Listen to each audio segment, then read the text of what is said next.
এই ইউনূস সাহেবের সরকার একটা বিপ্লবের সরকার, গণঅভ্যুত্থানের সরকার।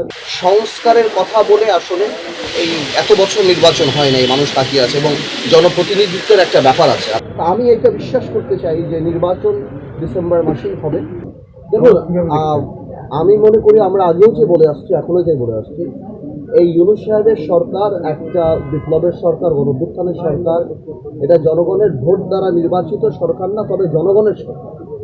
এবং আমরা সবাই এই সরকার যাতে ফেল না করে এবং এই সরকারের পাশে দাঁড়ানোর অঙ্গীকার আমাদের প্রথম দিন থেকে, এবং আমরা প্রথম দিন থেকেই বলে আসছি যে সংস্কার প্রয়োজন, তবে বড় সংস্কারগুলি আমি মনে করি যাতে করে জনগণের প্রতিনিধি যারা তাদের মাধ্যমেই হয়।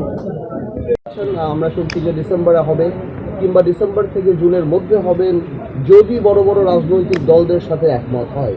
তা আমি এটা বিশ্বাস করতে চাই যে নির্বাচন ডিসেম্বর মাসেই হবে এবং প্রয়োজনীয় সংস্কারগুলি হবেন, যেগুলি হবে না সেগুলি ভবিষ্যৎ যে জনগণের সরকার যে হবে ইনশাল্লাহ তারাই করবে।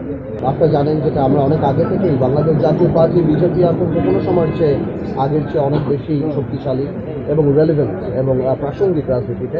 তো আমরা করছি এখন ঈদের পর থেকে এখন আবার আমাদের কাজ আরম্ভ হবে।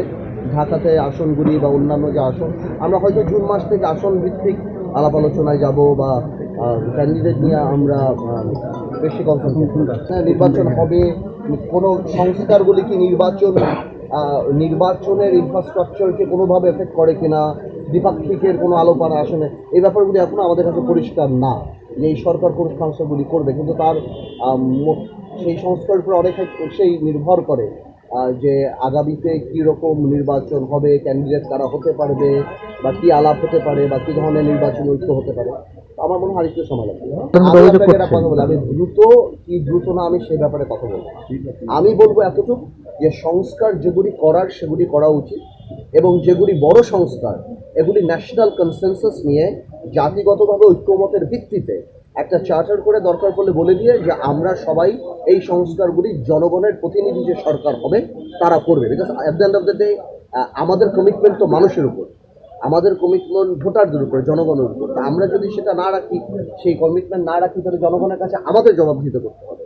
তো যেই সংস্কারগুলি যদি একমত হয় সবাই, যেটা করতে হয়তো একটু সময় সাপেক্ষ ব্যাপার, সেগুলি একটা ন্যাশনাল ইউনিটি করে বা ওরকম কমিশন করে আমরা করতে পারি এবং আমাদের ন্যাশনাল ডিক্লারেশন হতে পারে, এরকম অনেক কিছুই হতে পারে। বাট আমি মনে করি সংস্কারের কথা বলে আসলে এই এত বছর নির্বাচন হয় নাই, মানুষ তাকিয়ে আছে এবং জনপ্রতিনিধিত্বের একটা ব্যাপার আছে। আপনি দেখেন যারা হয়তো ঢাকা সিটিতে একজন ভদ্রলোক বা কয়বার ওয়ার্ড কমিশনারের কাছে যে আমরা বুঝতে পারি না, এখানে আপনি তাকিয়ে দেখেন জনপ্রতিনিধিদের জন্য একটা মানুষের একটা আকাঙ্ক্ষা আছে, একটা ইউনিয়ন চেয়ারম্যান থেকে আরম্ভ করে মেম্বার থেকে আরম্ভ করে এমপি। আমার মনে হয় যে সেই জিনিসগুলি মাথায় রেখে নির্বাচনের দিকে চিন্তা করা উচিত।